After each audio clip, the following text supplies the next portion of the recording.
Jesus shares a very significant story, and it's very practical for all of our lives. He talks about a wise person and a foolish person, and he says there's only one difference about them.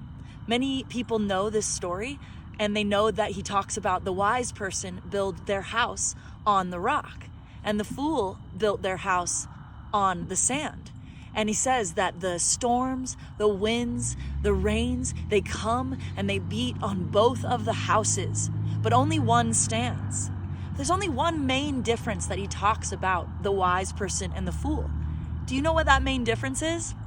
Well, it's been really amazing because as we see in the word, it says that they both hear Jesus's words, but what makes the difference between the wise and the fool is that the wise person hears Jesus's words and does them.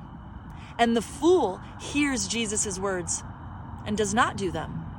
That's what makes your house be built on the rock or on the sand.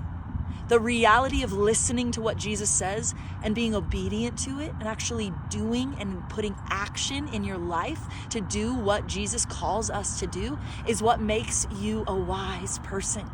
And even though the storms of life, the trials and the tribulations that will come and try to beat on your house, the one that will stand will be the one who hears the voice of God and does them.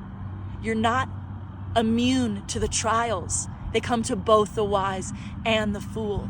But you can choose by the power of the Holy Spirit in your life and the strength and grace that God gives you of whether or not you're going to be likened to the wise or to the fool. We encourage you today, hear Jesus's words and do them and be like the wise one who built their house on the